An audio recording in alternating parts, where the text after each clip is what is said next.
All right. Okay, Ed. Okay, let's do it. We're going to go ahead and gavel in.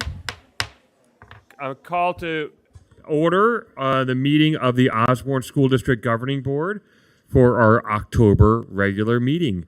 Good evening, everyone. My name is Ed Hermes. I'm the president of the Osborne District Governing Board. It is a joy to have all of you here with us.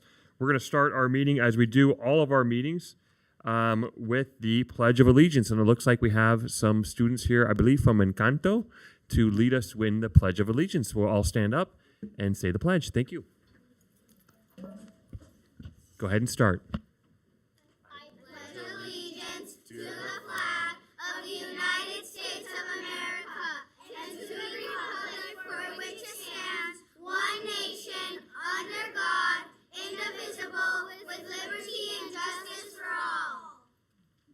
Thank you so much. And next, as we do with all of our meetings, we do our land acknowledgement statement. Arizona is home to 22 tribal nations. The Osborne School District is situated on the homelands of the Acamel, O'odham, and Peepash people. The Osborne School District recognizes the original inhabitants of these lands and recognizes they still reside throughout the city of Phoenix. We recognize their wisdom, impact, and generosity towards us. Osborne School District is surrounded by the original Salt River canals that were constructed by the ancestral Sonoran Desert people, the Hohokam. These canals created a livelihood for the people and are still in use today. We acknowledge the modern indigenous people that inhabited this area as well as their Sonoran Desert ancestors, the Hohokam. Next, we are going to move right into our school presentation, and we have our student council. I'm going to go to our superintendent, Dr. Robert. Good evening, everyone. Thanks for everyone for being here. Mr. President and members of the board, I'm hoping that this October meeting is the last time it's just 4 of you sitting here.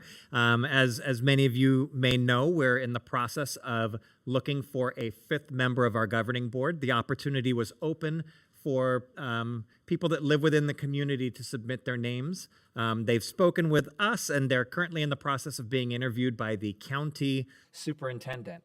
Who will make a placement for our governing board. So maybe by November, we'll have someone else sitting here.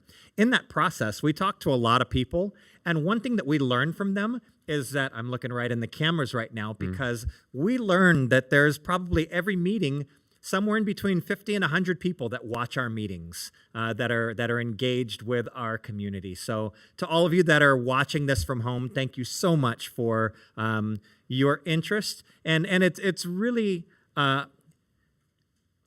nice mixing of talking about people that are civically engaged in that way, and that we're here to welcome members of our student council, because these students are the beginning of civic engagement, beginning that process with each of their schools. So we've got 3 of our schools that have invited members of their student council here. We're going to hear a little bit from members from Encanto School, from Longview, and from Osborne Middle School. And we're going to start with our youngest student council members from Encanto School. So, turn it over to you. Now, while they're presenting, I want any parents that may be here. They're not going to be looking back at you because they're presenting to the governing board. But if you really want to take pictures, you can come stand behind us. It's okay. I'm short, so let me see. Hi, my name is Miss Delgado, and I'm the student council sponsor. But that is all I will be saying because you guys want to hear from the little ones. So we are going to start. Next slide. Next slide, please. There we go.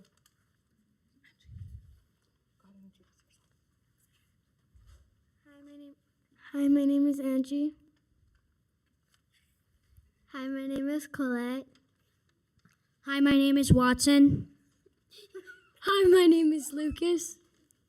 Hi, my name is Catalea. Hi, my name is Waylon. Hi, my name is... Oh, sorry. Hi, my name is Mishli Iwika Vensor Enrique. Hi, my name is Ellie. Hi, my name is Addison. Hi, my name is Hazel Walker. Hi, my name is Noah. Hi, my name is Astrid Helene Kennedy.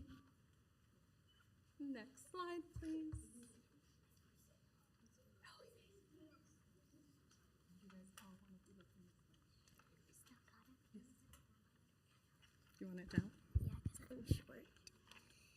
Student council meets every other Tuesday. During our meetings, we brainstorm, vote, and then work together to implement our ideas.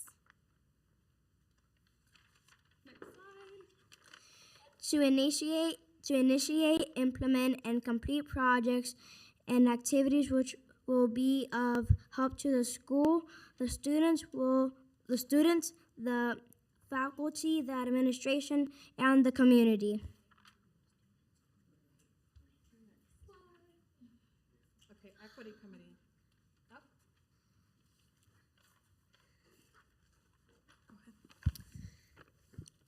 Hi, this is our equity box. We worked very hard to create it together. Our equity box is for students to add any suggestions or recommendations on things we can change on our campus. We are in charge of making sure our school is equitable.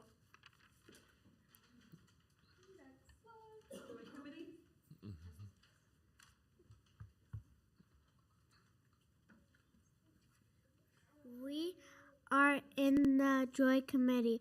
Our job is to make a birthday calendar and provide birthday crowns and stickers to all students in order to spread joy to our campus. Mr. Carranza announces all the birthdays in the morning. Mm-hmm. Next slide. Integrity. We are a junior coach. We are junior coaches at Encanto. Our job is to make sure all students are playing safe and appropriately at recess. We are also responsible for helping fix any problems with students and modeling leadership skills.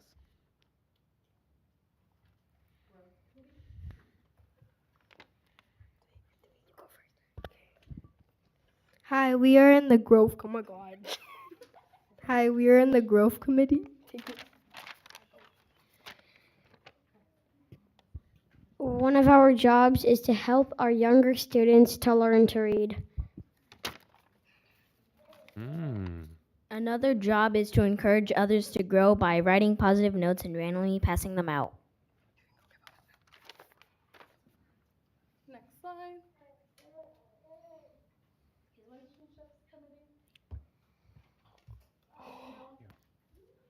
Thank you. Hi, my name is Ellie, and I'm student As council president and vice president, we are the student council ambassadors of Encanto. This means that we welcome all new students with a campus tour. The videos are not working. Hello, welcome to our campus. My name's Ellie. Hello, welcome to our campus. Hear the audio. Now they're gonna sing a song with Miss Blanton. Face that way. Face that way. Face that way.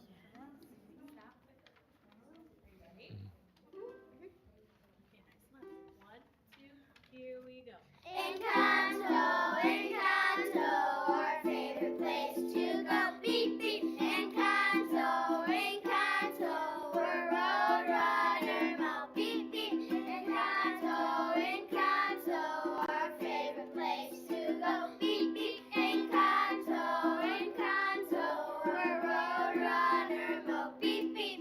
And means I respect myself. Oh, means I respect others too. E stands for the environment. I'll take care of my school with you.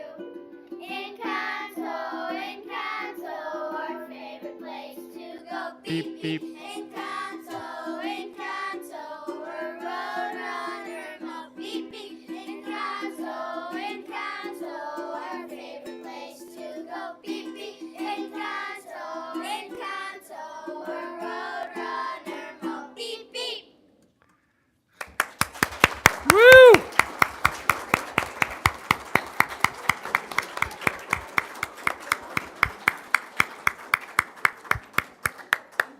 Thank you. Any questions for our Encanto Student Council? You weren't expecting questions, I'm sure. I'm sure you weren't, and there probably aren't any. But Miss Delgado, is it all third graders at the Student Council? Yes, it's all third graders. And Representation from each classroom and dual language, since we have more students in dual language, get 3 representation from that classroom in order to make it. is it something people just volunteer for? Is it elected? How does it work? No, so I present in every single classroom, and then they have the option to write an application letter telling me why they would be qualified. They have to have their parent permission, and they have to have a recommendation from their teacher. I And see. we select them. We had 46 applications this year, so we had to do a lottery system because we had a lot of kids. So 14 Wonderful. out of 46. Wonderful. Thank you so much. It was wonderful, guys. Love it.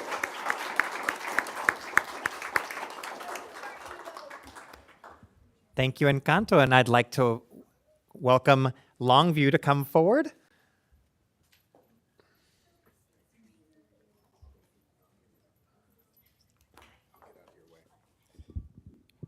Governing Board, thank you all so much for being here. I'd like to thank our teacher leaders for Student Council.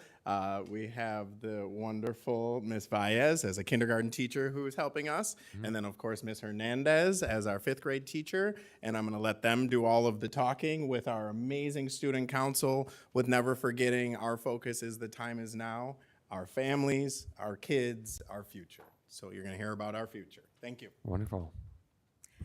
Thank you. I know we look like a really small group up here, but that is because we haven't fully started.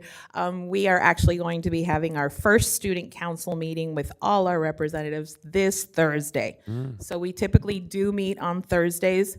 Last year we had about 24 to 28 kids because we do have 2 representatives from each classroom. And then we always like the 5th and 6th graders to have a little bit more participation. So even if they have an alternate, they will also join us. So 2 reps and an alternate. So lots of representation in each classroom. We have a lot of activities that we plan. I don't want to talk forever. The kids really want to introduce themselves. And we have a lot of fun, but we really, really like to hype up our school, spread a lot of school spirit, and just do amazing things at Longview. So that is what Student Council is all about for us. Okay, here's Miss Hernandez. I'm Ms. Hernandez. I'm much taller.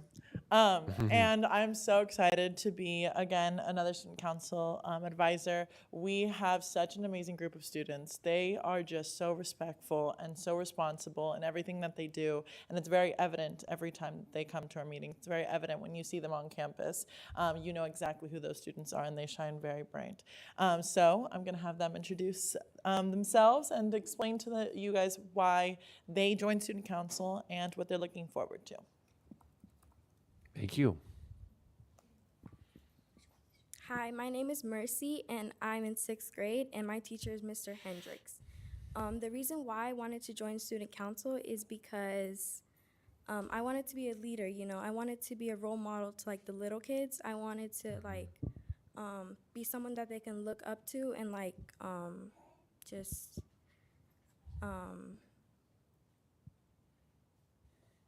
like, I also wanted to plan fun school events that everyone would enjoy and, like, they would want to come to. And yeah, that's why I wanted to be the president at Longview. Thank you. Wonderful. Thank you. Thank you for service.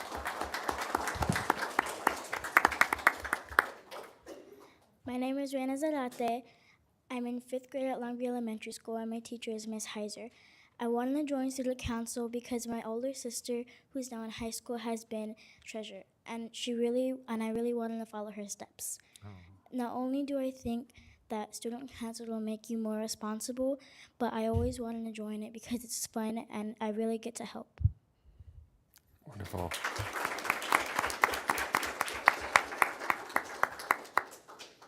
Hello, my name is Sophia Ruiz, and the reason why I want to be in student council, my teacher is Miss Hernandez at Longview Elementary School. The reason why I wanted to join student council is because I believe that I am responsible and kind, and my grandmother, she was treasurer when she was a kid, so I believe I can do the same thing and do very good like she did. That's right.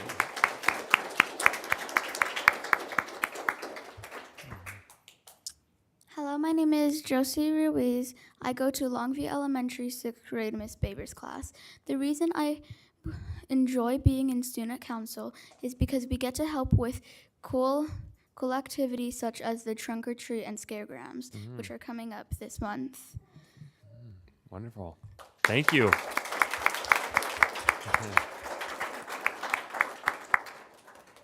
Thank you so much, Longview. Thank you all so much for your service and for stepping up. Thank you so much. And we have representation from Osborne Middle School here, so we welcome up OMS.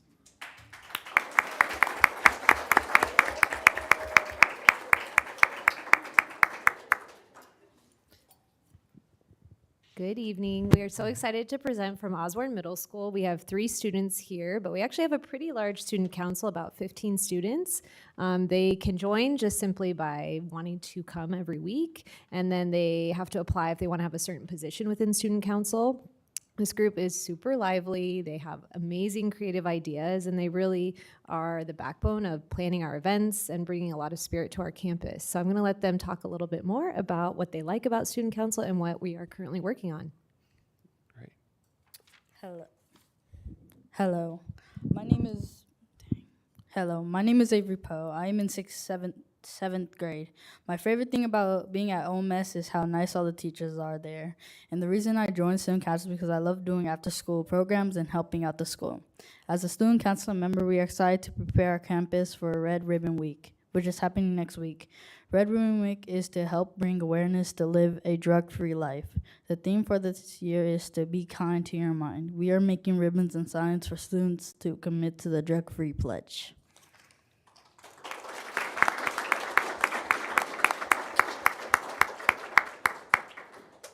Hi, my name is Zad. I'm in 7th grade. My favorite thing about being at OMS is having friends. The reason I joined student council is because I wanted to try something new. After Red Ribbon Week, we are going to celebrate our first Spirit Week of the year. It's October 30th to November 4th. We are going to have dress up day, Firehawk time competition, and most importantly, fun. Wonderful.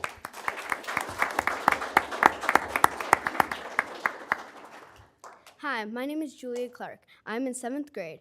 My favorite thing about being at OMS is how the different periods help me meet other people. The reason I joined student council is because I want to help organize the school events. As a student council member, we are excited to prepare Unity Day by promoting kindness and taking a stand against bullying by wearing orange. Unity Day is tomorrow. Oh, great.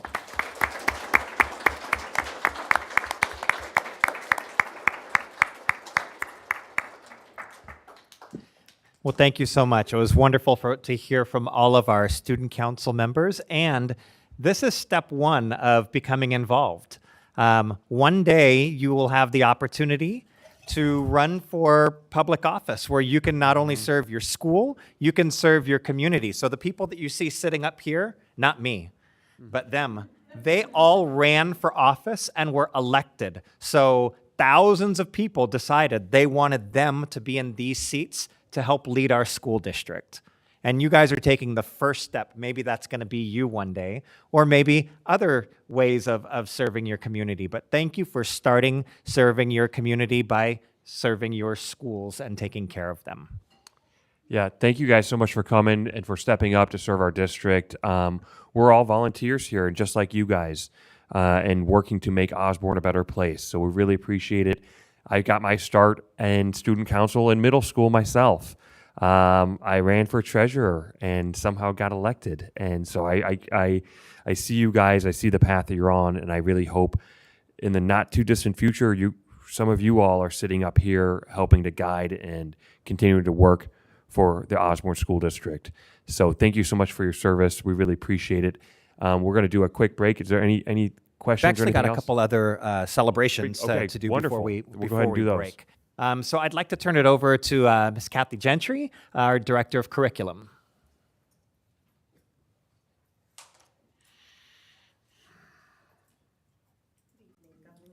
Evening. Community. This evening, we are going to do a short presentation about the support we offer to our new teachers. So back in August, you got to meet our new teachers. They came and you met with them and invited them and welcomed them to the district. And we want to retain our new teachers, and we want to retain all of our teachers. And we want to ensure that we're supporting them. So we're providing them a job-embedded support. We have Kelly Walker and Amanda Renning, who are going to come forward and share some of the work they've done to date. So come on up, Kelly and Amanda.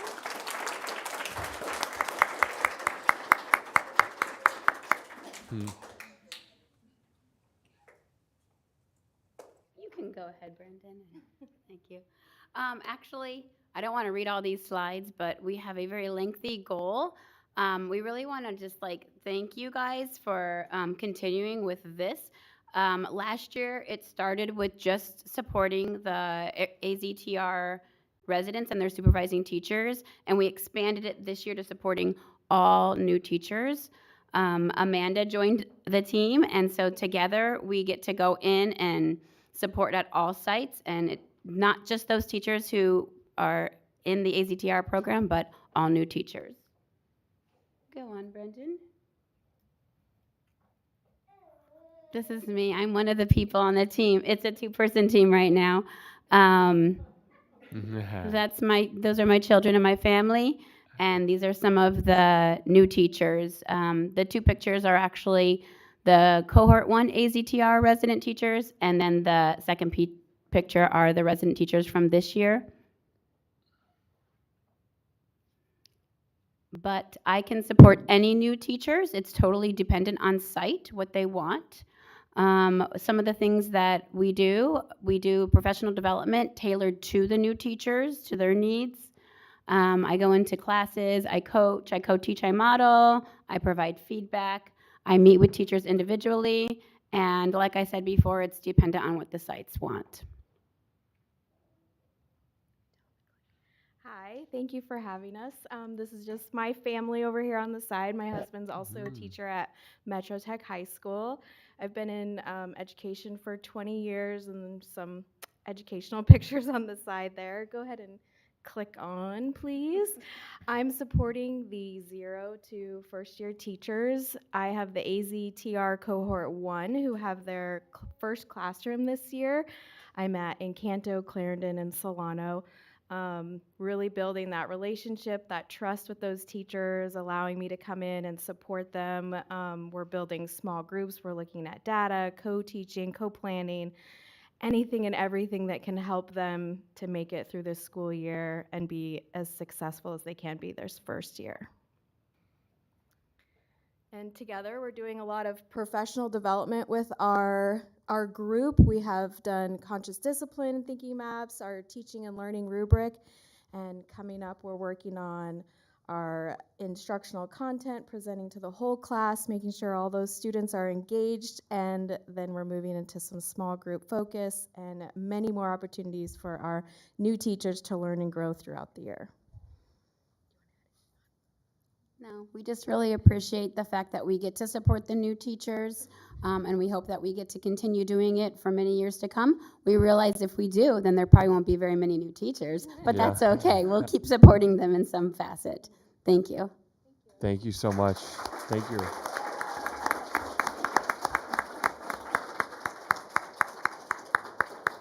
And a couple other quick announcements and celebrations. First of all, it is it's not National School Lunch Week, but we're celebrating it in Osborne this week. It was last week, right, Corey, when we were on break? Yeah, that's when the actual National School Lunch Week was. But since we weren't in school, we don't want to miss out on the opportunity to celebrate. So we are celebrating National School Lunch Week in our schools all this week. It is also National Principals Appreciation Month in the month of October. So I would like to just stop and recognize our amazing principals. Principals, will you stand up? Principals, stand up.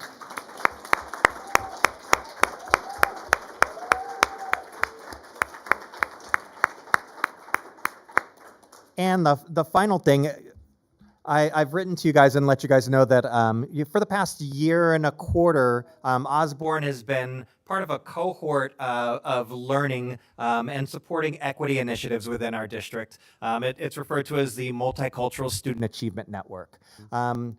We've had visitors here for the past couple days. They arrived Sunday. They spent all day in classrooms here in the Osborne School District and also in the Isaac School District. Both districts are MSAN members. But among the people that we had touring our schools over the past couple days, and I want to thank Mr. Martin, Mr. Carranza for opening their schools to us, and probably about 20 teachers that on their first day back from vacation welcomed about 30 visitors into their classroom, and we broke into small groups, so it was like 4, 5, 6 times that groups of adults were walking through. But we had principals, superintendents, assistant superintendents, directors of curriculum, directors of diversity, equity, inclusion, directors of community engagement from 1, 2, 3, 4, 5, 6, 7, 8, 9, 10 different school districts across the country, from Wisconsin, from Ohio, from Michigan, from North Carolina, and from Virginia. It was 3 amazing days of learning from us, but they gave a lot of feedback. I'm anxious to share that feedback with our principals and with the teachers. They were absolutely blown away by the things that we're doing here within Osborne. I was able to talk to them a little bit at the beginning about our core values and the things that were really anchoring our work here within the district.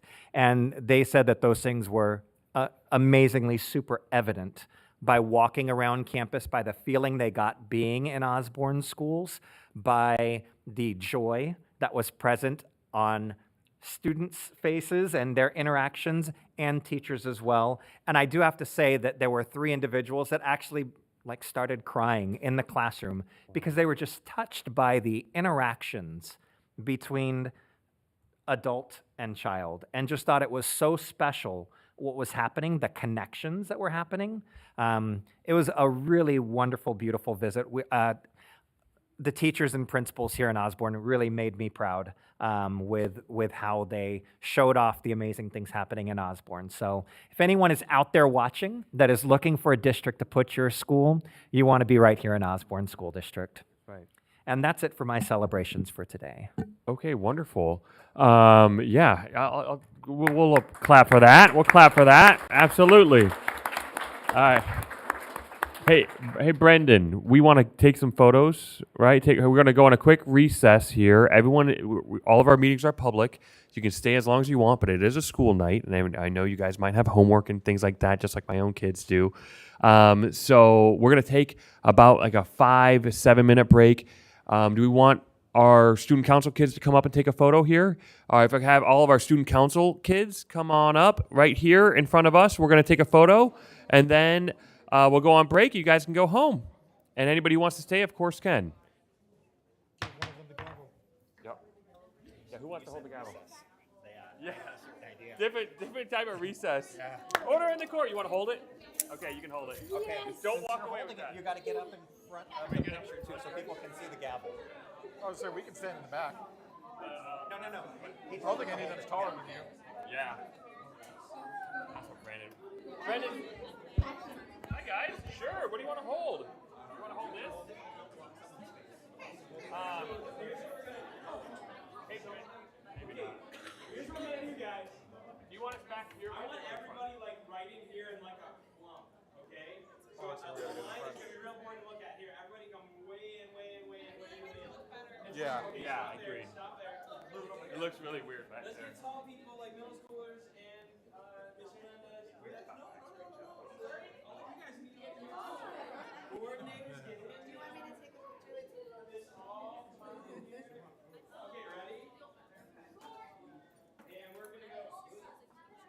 Okay, so here's what we're gonna do, guys. I know there's a lot of cameras around right now. You can look at those in a minute. Right now, this is for our social media for Osborne, so you're looking up here for the moment, okay? Everybody, you gotta switch it even a little bit more. All right, here we go. Miss All, I can't see you. Everybody in. 1, 2, 3. And like 7 more. 1, 2, 3. Open your eyes. Make sure they're open. Okay, now get all celebrating. Put your arms out. Here we go. 1, 2, 3.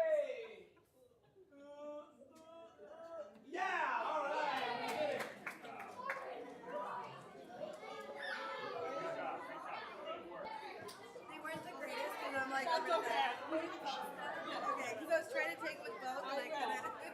All right, I'm gonna lose my kids. You ready?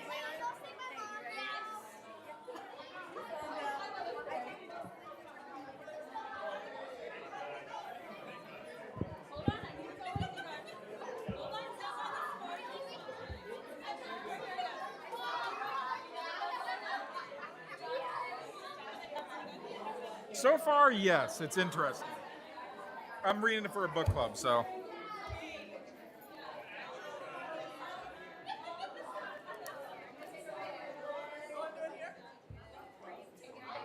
Yeah. All good.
That was Okay, wonderful. thank you. Oh wow, we really cleared out, didn't we?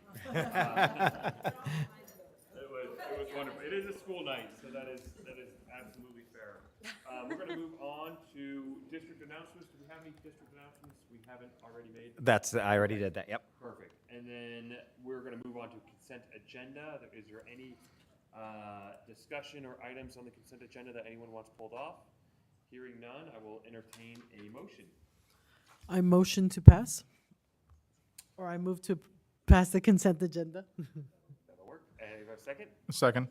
It's been moved and seconded. All in favor? Aye. Aye. Any opposed?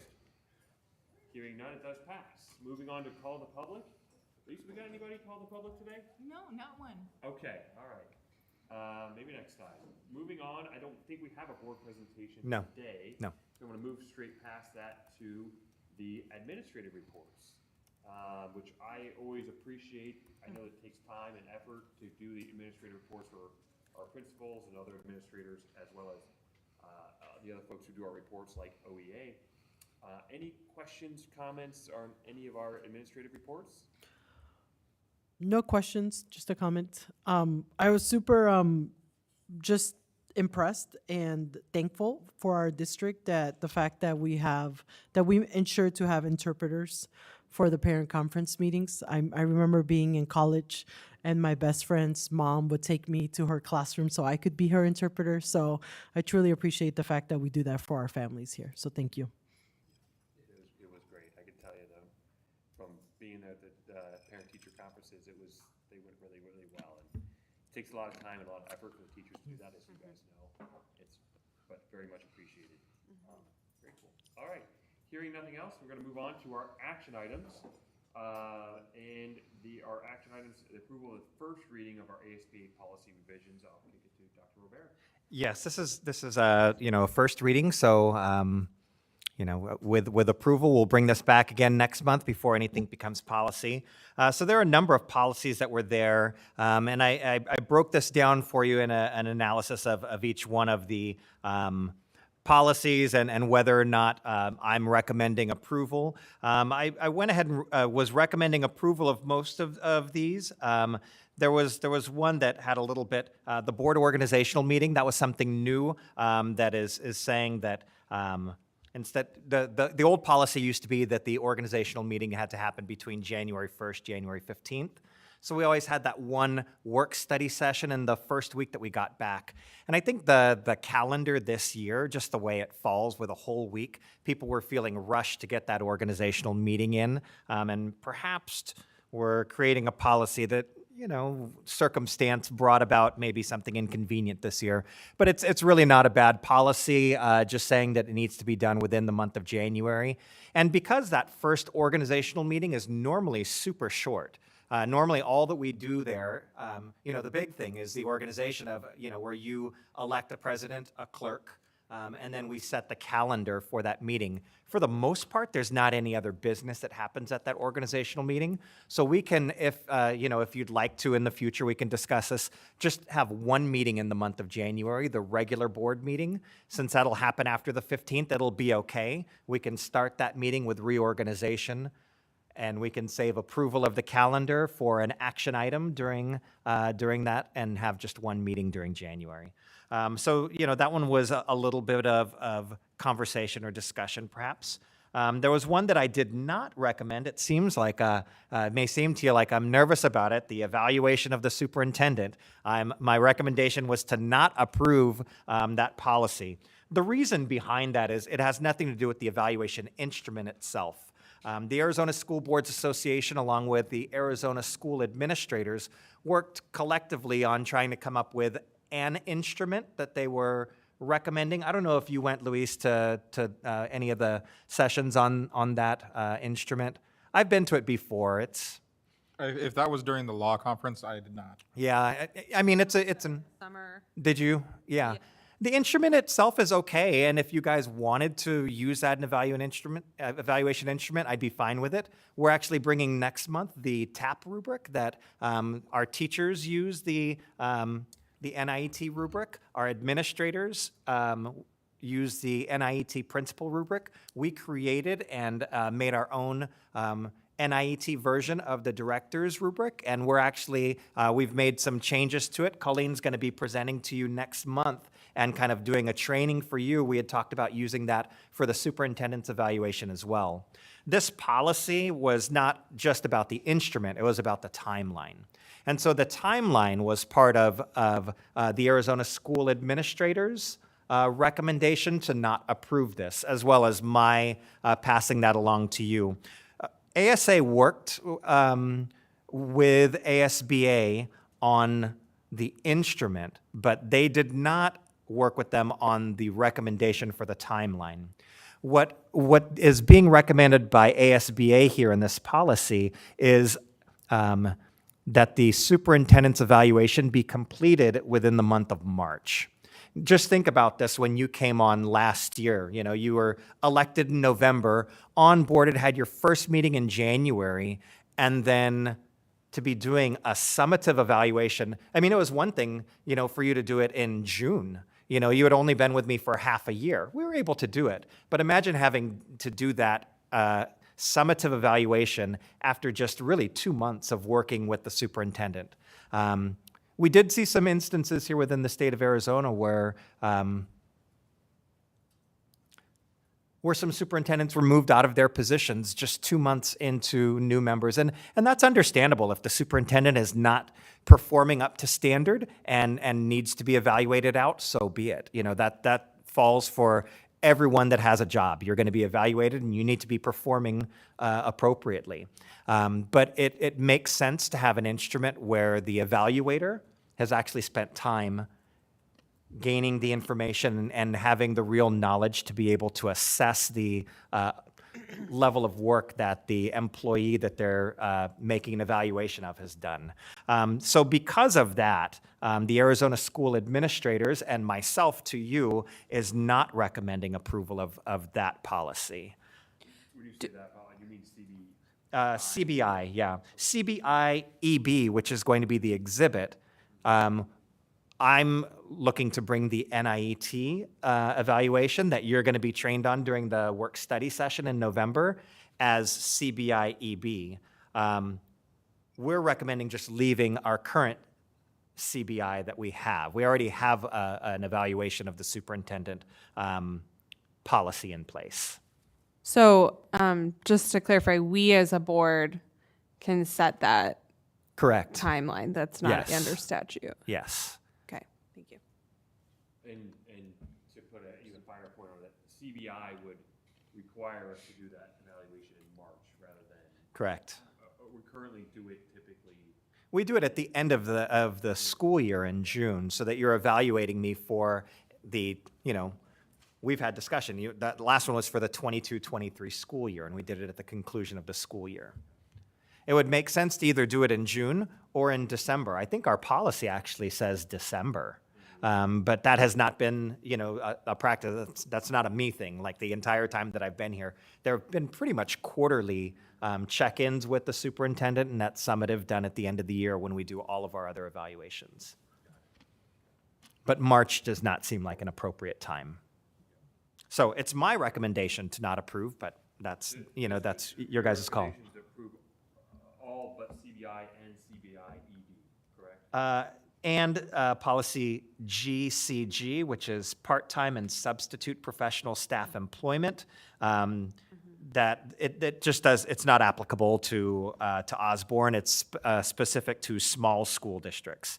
And I think it allows for certain provisions for allowing members of their community, because their communities are so small and they don't necessarily have substitutes available. So it right now we don't allow board members, family, you can't be a board member if your family member works for the district. So there are provisions that are maybe a little bit different recommended for small school districts and rural places, but that policy is not applicable to Osborne. So I would recommend the policies, if you're making a motion, if you approve of if you are fine with these policies with the exception of CBI and GCG, the way I wrote it up on the board page was to approve the first reading of revisions to ASBA policies as discussed, with this conversation being our discussion. But if you have any questions about any of these policies or don't agree with my recommendations, then I'm open to hear those and have discussion on it now. Let's have some discussion. Go ahead, Leanne. I don't have, I'm okay with that. I did want to mention, just for the general public, there's been the change in terms of transportation for kids in foster care that I think will bring a lot more flexibility and continuity and get kids in our foster care system in school much more quickly. Having worked with several group homes and foster kids over the years, that has always been a challenge. And so I'm sure that there will be some kinks with that, but I know that that's one of the policies that is on here that has come out of the new statute to address that. And I'm hoping that flexibility with the transportation will be supportive to our kids in foster care. And we've always provided that transportation. Our students that come to us in foster care we consider a McKinney-Vento situation, that they're in that transition. And so we've assured the educational continuity and provided for transportation for those students. But it's nice to have the protections in place through these policies. Got it. Okay. Other questions or discussion about the policies and recommendations? No one has a spouse or significant other that wants to be a substitute teacher? Okay, then. We can leave that one off then. Well, it says only small schools, so you couldn't vote for it anyway. There you go. Okay, well, I will entertain a motion then. I'll motion to, approve. Do I need to say I motion to approve You could just say as as discussed. discussed? Okay. Do I have a second? I second it. All in favor? Aye. Any opposed? Hearing none, it does pass. Okay, and moving on to information/discussion items. It is the first one, I believe, is the annual bond and DAA override report. Colleen, how are you? Come on up. Before Colleen presents, I would just like to acknowledge, you guys approved the AFR last week. There was weeks worth of work done here beyond when our nighttime custodians are even here. That's been done by Colleen, Deanna, Stephanie. They've been putting in so much time towards preparing that AFR for you. So I just want to acknowledge you and thank you for all those efforts. I understand they threw a bit of a curveball at you at the very last moment, it seems. They did. Yeah. They did. So Yes. that was much appreciated. And the new state system went down on Friday when everybody was uploading all their files. Yes, Sounds about so right. it's an ongoing into this week endeavor. So yes, but Thank you for all your hard work. yes, thank you. So annual bond and override report, very timely. So it's an annual requirement that school districts report to the board and the community on those voter authorized additional funds, such as bonds, overrides, and our maintenance and operation override, which is the next item on the agenda after the capital reports, for those items that are being funded through those secondary property tax levies. And so on an annual basis, we bring these reports to the board. So the FY24 bond and override report is two parts, so I'll speak to the bond first. So as the board is aware, the district has fully issued all 50 million of the voter authorized $50 million bonds that were previously voter approved. Of those 50 million, to date, we have spent 49,174,230. If you look at the attachment to the board page, it looks something like this. The purpose of the report is to not just share the total expenditures, but share how that compares to the original voter authorization in the voter information pamphlet that was designating how those funds would be spent by category. And there's restrictions in statutory requirements of how much you can deviate from that original voter authorization by category. And so we're well within that deviation. You have up to a 10% allowable deviation. So any of our categories could have gone up or down in total expenditures by $5 million. And so we're well within that range. But you can see to date how much we have spent in our, what the voter information pamphlet refers to as non-administrative improvements, but that's basically all of the money that went to our school sites. So excluding the district office site, how much of that $50 million was spent at our school sites across all 6 of our school sites. And so you can see we've spent to date just under 46 million of that 50 million in our schools. So by far the majority of that authorization is going into the schools.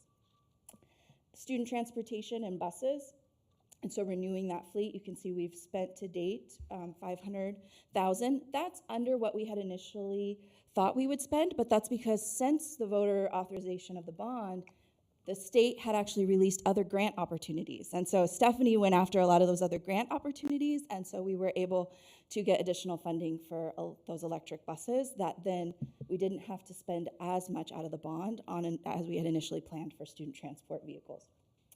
And then you can see that last category there to the voter pamphlet was then the administrative improvements. So that's furniture and equipment and any land or building improvements that go into the district office site here. And so to date, we've spent just over 2.6 million in those administrative improvements. And then the middle section there is just kind of outlining what those remaining budgets look like by category. So right now, we've got a remaining construction budgets for the administrative and the non-administrative improvements or school site improvements, and then how much is left in technology budget projects out to the schools as well. Before I move on to the capital override, I just want to pause and see if the board has any questions on the bond expenditures to date. No, I think we've got a a lot of updates throughout the whole experience and seen the fruits of how those are spent and still get a lot of kudos about them. So it was been a very wonderfully smooth process, and I think we did a really good job. I think we all did a really good job in being stewards of that monies, and you know, hopefully people took notice and willing to invest in us again. The remaining projects there, even though they fall under construction, those are actually infrastructure projects that are happening for technology. So the majority of what's remaining of that 900,000 left to spend is already committed on projects for technology this year. We expect that the funds will be fully spent by the end of this school year. Moving on to the District Additional Assistance, or the DAA capital override. We're required each year, in addition to showing how the expenditures compare to the original voter pamphlet, also to share with the community and the board how we are spending or allocating our district additional assistance that does come in from the state aid funding formula. So looking at this page here, you can see for 23-24 what revenue the state aid formula is generating is just over 1.2 million, and how that's being allocated. So the majority of that is transferred, which is an allowable transfer from district additional assistance into our M&O funds to support salaries, benefits, operating costs. We do leave just over 200,000, about 230,000 in district additional assistance from the state funding, and that's the budgets, capital budgets that go out to the schools. So each school is allocated a portion of that 230,000 each year based on their prior year student count for them to spend on their F&E needs, repairs, replacements, things like that at each of the school site levels. The DAA override compared to the voter pamphlet is looked at as an average. So because the authorization, I think it might be one page before that, Brendan, if you scroll up right there. And I know it's really, really small, sorry. Because the authorization is a 1.5 million per year that the voters had authorized, your deviation that you're looking at in your original voter authorization categories is then averaged over the entire 7 years of that expense or that authorization. So through FY23, that represents 5 fiscal years of expenses against the original 7-year authorization. And that far right column shows you the average of those 5 years compared to the original voter pamphlet. And so we're well under what we had originally budgeted for per year. Part of that reason is because not every expense that was planned for in the capital override happens and could cost anywhere from $1 million to $2 million for that curriculum adoption. So we're saving up for then bigger purchases, and you can kind of see how that goes up or down in each of those categories over the years. I think additionally, if you look at the FY20 expenses, that's our COVID year. So, you know, we were not looking to purchase, you know, to go through the process. The process, statute-driven, requires a lot of community input as you're looking to adopt curriculum. And number one, we weren't looking necessarily at that time to adopt the curriculum, but I don't think that we would have necessarily been able to meet all of the statutory requirements for community involvement for adopting anything. So you only see, you see less than 700,000 out of, a potential of 1.5 million over that year that could have been spent. Any questions on the DAA override expenditures? Questions? Colleen, I had a question. I probably asked a similar question before, and I'm just always trying to wrap my head around everything, numbers-wise. Are we limited at the amount in terms of the DAA state aid, the amount that we can transfer for M&O purposes? And can you kind of help me kind of understand how the DAA kind of interplays with our maintenance and operation funds? Yes, so the state-funded district additional assistance formula, you can transfer 100% of that. Okay. There's no restriction on how much you can transfer. You can't transfer any of the district additional assistance override. That's voter restricted. You said it was for this purpose. You have to use it for this purpose, and it's that 7-year authorization. Okay. So you can't transfer any of the 1.5 that the override is generating, but you can transfer 100% of the state aid formula. The recommendation is to not do all of that though, because of if the override, as it phases out, if it's not renewed, all those things, you can see what our spending levels look like right now in the override year to year and on average. If the override authorization is then gone at some point, then you have no state aid funding to go back to because you've historically been transferring it all to maintenance and operations. But if our voters continue to approve the overrides, that gives us more flexibility to put more of the state aid into M&O dollars. Yes. Is that right? Yes.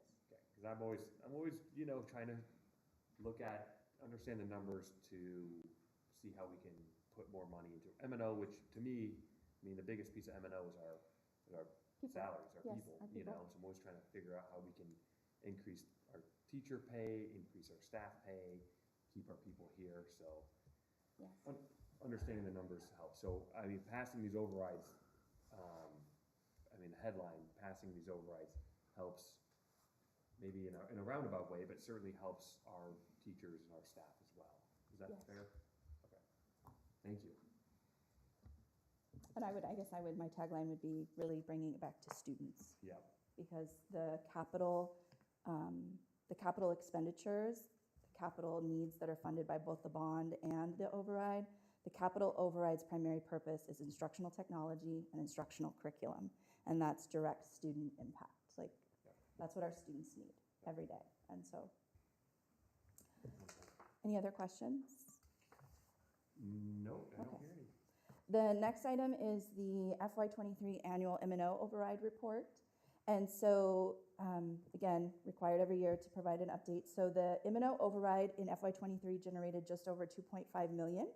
The original voter authorization is attached in a table there, which breaks down the items that the M&O override funds. The amount expended in those items was over the 2.5 million. The cost of those items to provide those additional library services, electives, music, art, PE, disciplinary intervention services, staff development, and so on, was actually 3.3 million. The difference of that 800,000, that comes from the state's M&O funding formula from state aid. The need for those programs exceeds what the M&O override funding formula generates for us. Are there any questions on the override report? Any questions? All right, don't hear any. Thank You're you. that great. Thank so you. much. Really appreciate it. Thank you, Colleen.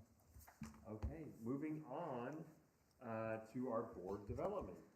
Looks like we have an ASBA/ASA annual conference December 6th to the 8th. Yes, and normally I believe you guys both went to this last year. Wasn't December 6th? Isn't that mainly for new board members? Yeah, yeah. So if you're interested in attending this year on the 7th, 8th, just let Lisa know. She can get you signed up for the conference. But no real discussion on that, but we do have discussion of our text. Yes, we tabled this from our last meeting because we just wanted to have more people here. And but hopefully you've all been sinking your teeth into the culturally responsive teaching and the brain. Our homework was to read chapters 1 and 2. I thought it was wonderful and very well written. But let's just dive right into the discussion. Yeah, so there were two questions there, one from chapter 1, one from chapter 2. If you have your book with you, if you open up to page 14 there's that chart that talks about dependent learner characteristics versus independent learner characteristics. One of the things that Zaretta Hammond asserts is that a lot of times culturally and linguistically diverse students become dependent learners. And so with that assertion, I just kind of open it up for discussion. What are some of the things that you were able to glean from the reading as to why culturally and linguistically diverse students often become dependent? And just so those of you that are there can kind of see what's in there, it talks about the dependent learner is dependent on the teacher to carry most of the cognitive load, is unsure how to tackle a new task, cannot complete tasks without scaffolds, will sit passively and wait if they're stuck until a teacher intervenes, doesn't retain information well, whereas the independent learner relies on the teacher to carry some of the cognitive load temporarily, utilizes a lot of strategies that they possess for tackling new tasks. They can attempt new tasks without scaffolds. They have cognitive strategies for getting unstuck. And they've learned how to retrieve information from long-term memory. So, we're talking about a lot of the students that we have being culturally and linguistically diverse. And we want our students to be in that independent learner category, not on that dependent side. But so often we see that dependency. So, that first question is, why? Why? What have you learned from the reading as to why that happens? Open it up for discussion. I think one thing from the reading, but also, just from personal experience, is oftentimes we as teachers, we want to help. And sometimes, I know that in this chapter, they talk about giving kids that opportunity to have a little bit of that struggle in order to learn. But oftentimes that's hard. You see a kid struggling and your instinct is to help them. And so I think really shifting our mindset as educators that it's okay to struggle and we can help kids through that, but not help them in a way that creates this dependency, but rather, helps them learn the tools that they need to get through those challenges on their own. It's a culture shift. It's something that, we constantly have to remind ourselves of. I know as a teacher, sometimes I'm like, wait, this kid could do that. What am I doing? Like, I don't need to, push them through this. They've got this. They just might need a little bit of encouragement, or they might need some sort of tool to gain that independence. Sorry. I thought that's great. One of the things that I picked up on in the first chapter was that I kept coming back to and thinking about is that too often we are underestimating our students who are have challenges or disadvantaged, and we shouldn't do that. There's some of it's unconscious biases, I think, and we shouldn't be afraid to challenge these kids, and let them struggle, and not be afraid to assign homework and do those things, and because we're somehow trying to, shelter them or not want to see them struggle. I think about it too as like when I was teaching, but now more so like as a parent. I sometimes I don't want to see the kids struggle, because it's hard as a parent. But it's like that's reading this book. It's like that's important. The struggle is good. It gives a critical thinking and challenging the kids, not underestimating these kids, is really important. Yeah, you hit on the low expectations that could come about sometimes, the threat of stereotypes and bias that exists. You're not a teacher now, but you were a teacher, and we've got 3 teachers that are sitting here. So I know it's hard to separate, but pulling off teacher hat, putting on board member hat, one of the things that Zaretta Hammond talks about is the limited cultural relevance sometimes of the curriculum. So what is your role as a board member when we're looking at relevance of curricular materials?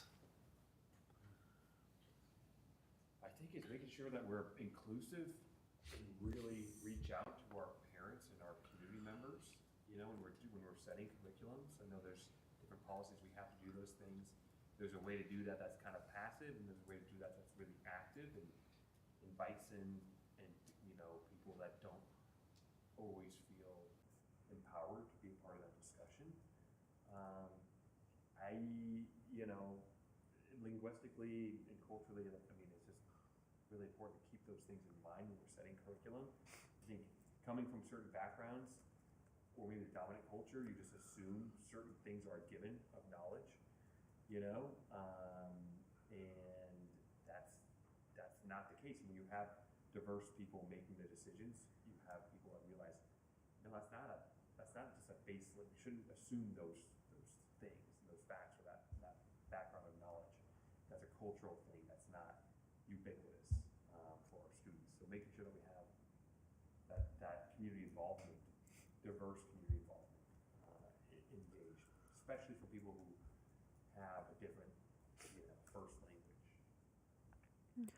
I think that when we decide, approve different curriculum, different things like that, we have to keep in mind what's going to student outcomes, right? Student outcomes are what we base our decisions on. And we see, just the percentages in the state of Arizona, we have approximately 47% students are Latinos, yet only 17% our teachers are Latinos. And so when a student doesn't see themselves represented either in the curriculum or with their teachers, then they might not be as engaged, which then creates this gap. And so as board members, encouraging that the classes, when it was European content. When I was in college, I wanted to minor in theater arts, but it was so Eurocentric that I was like, I'm out. I want to see myself be reflected. And so I think as board members, we need to always keep that in mind is what's the population in our school district and how do we make sure that they feel reflected in the curriculum, no matter what it is that we're passing, whether it's history, math, English. And I think a huge sign of it for us here at Osborne is the fact that we are dual language. That does help in the Southwest have our students feel represented and reflected. Yet still, we put a lot of scrutiny into the curricular materials that go there and looking to make sure that it's not just translated text, but authentic texts that were written in Spanish, originally. Mhm. So, a lot of that thought goes into that. And also, board, you guys haven't been a part of the curriculum adoption process yet. But when we do things, just as we've done with some administrative hiring, you guys have been involved in the process, not as a quorum of the board, but having an individual board member sitting on the budget committee, an individual board member sitting on the Prop 301 teacher evaluation committee, sitting in on a principal interview. In the same way, you'll have that opportunity to be involved in the curriculum adoption process and be able to bring that voice to when you're sitting behind the dais and making, those decisions on curricular materials. I think as a board, something we also have to think about in our current climate, and especially where we are experiencing a lot of school choice. We're experiencing a lot of gentrification and the challenges that come with that. And we have to remember who are our students and why have the current families that we have, they're choosing to be here. They're choosing to be in our schools. And we need to make sure that, we're honoring their voice and not, always listening to, we want to listen to our community members too that may not be part of our schools because we want them to be a part of our schools, but we want to honor the people that are currently part of our schools too. And I think that goes into that culturally responsive teaching because sometimes certain groups are louder than others. And we can forget that we have a group of people here that enjoy our schools and they enjoy what we offer. So let's grow on that. But then also we can look at some other, options too, but not forget our roots that we've already established here in our district. Well, I'm glad that you said the word root because you move us right into question number 2. If you flip in your books to page 24, that figure of the culture tree, and where we get into the surface culture of the leaves and the fruit, and that shallow culture of the branches, and then the deep culture, that collective unconscious, represented in the roots. What did that visual how did it speak to you, and how might it affect your thinking about boardsmanship or the types of questions that you ask at board meetings? How could examining this culture tree impact your boardsmanship? I think Ed said something earlier about implicit biases, that when you look about this tree, when you think about what we all already have built into us, it makes us have to stop and consider what we're going to ask. Because it may come from a place of bias. We see kids constantly getting in trouble and we may think they're naturally troublemakers instead of asking, well, what needs of theirs are not being met? What can we do policy-wise or board-wise to help them make sure to get the needs met? Because, I mean, naturally, it's what we may think. So it's seeing this makes you start to rethink, well, let's slow down with our bias and try to figure out what we can do to actually match their culture, make sure their needs are being met.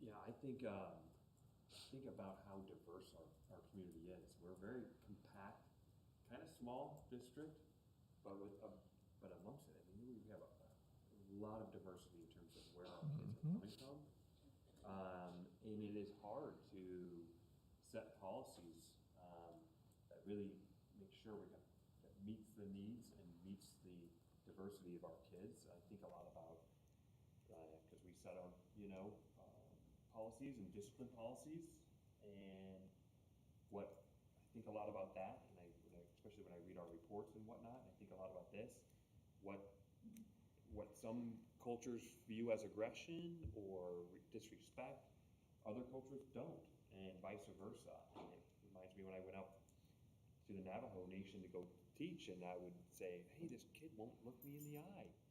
He just won't say anything. He won't respond. And that's a form of communication.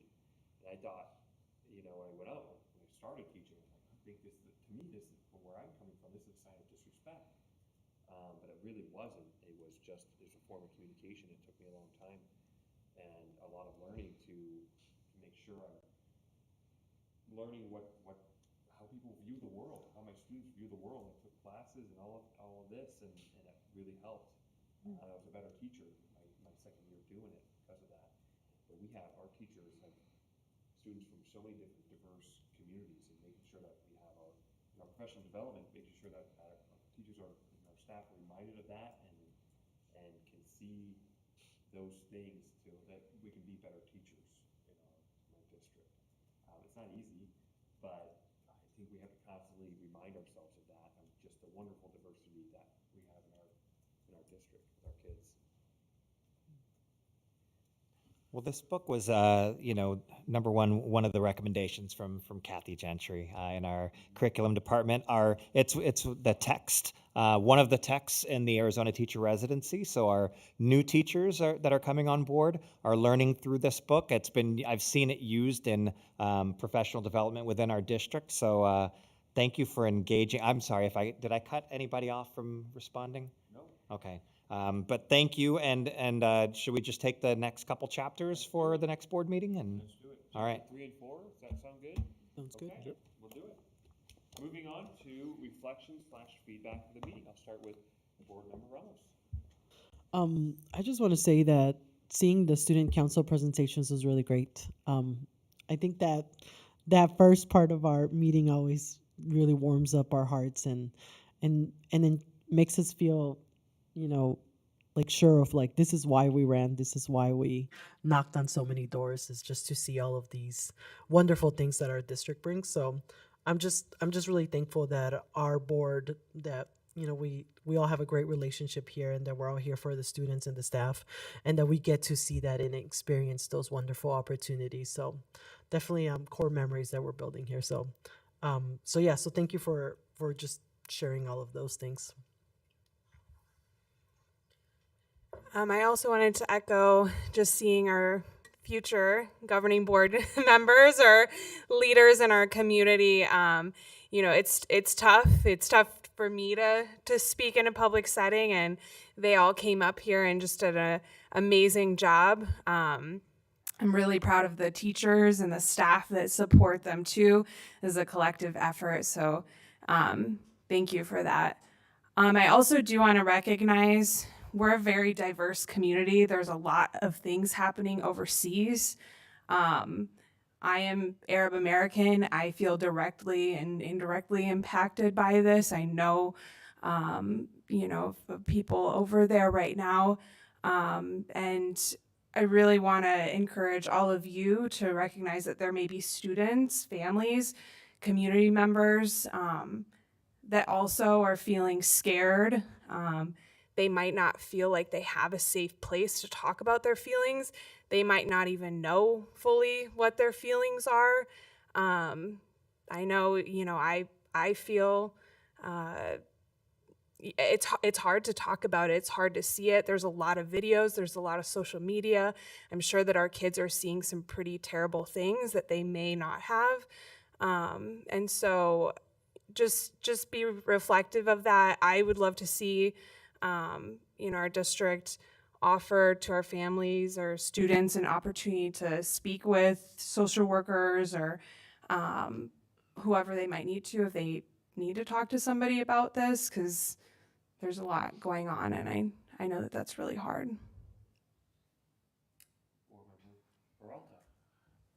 I want to echo about the student council because it's always amazing to see the work they're doing. And I don't think some of them sometimes realize how what they do, the events they put on, could easily help a student who's just not having a good day. So I'm really happy and proud that I've seen them here. Really love the song that Encanto did. That was kind of a super adorable. So very catchy song. And yeah, I think it's going to be stuck in my head for the rest of the night. Thanks. I agree. I still, not only did the student council learn the song, but all the students at Encanto learned the song, and my kids are singing it every night, beep, beep, and they love it. So it was so much fun to see all the student council. It took me way back to when I was in student council, and I just really appreciate all of our teachers and administrators who support those kind of extracurricular activities. It's tough. Just the regular full-time job is hard. So just seeing our teachers and staff going above and beyond, doing additional things on top of that, but it's worth it. It's really enriching for the kids, certainly for the whole community, to get those first tastes of leadership and, hey, my voice matters. That's what got me on a path, to where I'm sitting today, no doubt about it. If I didn't have teachers who gave that opportunity to make that happen. So thank you everybody who did that. For the other reflection, it is about our reports for our bond and our override. It's just great to reflect on what our voters have entrusted us with in the past in those wonderful projects. And, it's really great to see we're already starting to electrify our buses, and I want to see more. And I'm really proud of this board for asking the voters to entrust us again. And I guess this is our last meeting before the election, and so I think that our work speaks for itself. Our district's work speaks for itself, and I think our voters see that. So looking forward to November, and hoping our voters entrust us again with that responsibility, because it really does support our kids. So that's my last reflection. Dr. Rivera, anything to reflect on? Yeah, I won't repeat anything, so thank you for all of your reflections. I echo them. Just one other thing that was in the very beginning was the discussion about new teacher support. And we've got two amazing educators that are doing that work. They didn't, read through every bullet point on that PowerPoint presentation, but look through it, because they're doing a lot of amazing things in supporting our teachers. And also meeting with our principals and making sure that their goals for those new teachers, that they're communicating them to those folks that are out there to support them, so that it's a network of support, not just coming from individual places. So I'm very grateful. Well, number one, for the grant writing opportunity, or requesting that we did of the Arizona K-12 Center to be able to afford the new teacher support this year. So. Okay, going on to future agenda items. Board Member Ramos, anything? Yeah, I have a couple of items. So I was looking at the absence report, and so I would love to either get a presentation or just a report of what are we doing to try to prevent some of these absences. So I know September was National Attendance Month or something like that. And so I think it would be great just to see what kind of work we're doing to try to prevent students from being absent. Are we reaching out to parents every how many absences, things like that. And then, maybe at a future work study, so talk about expanding that new teacher support. So I know personally at PXU, we're put in a cadre, and we have to go to different meetings. where we have our teacher mentor provide professional development for us. And I know that I don't know if I would have kept teaching if it wasn't for that support. And so it was extremely helpful, especially when friends told me your first year is survival. And so I'm glad I survived. I'm glad I'm still doing what I'm doing. I absolutely love being able to teach. And so I want to make sure that our new teachers have that same feeling and that same support as well. Greenberg. After looking at the teacher absence report, we noticed that Fridays tend to be have higher absences, which I think probably most districts feel that. Some districts do a higher rate of pay for substitutes on Fridays, and some do Mondays as well. So I would love to consider looking at that so we can get more subs on those days, so that our kids have a teacher with them. Nothing at the moment. Okay, nothing from me either. All right, that concludes our public board meeting. Board members, stick around. We have an executive session, but we'll ask everyone else to head on home tonight. Have a nice dinner. Thank you so much for being here today. We'll adjourn the public portion of this.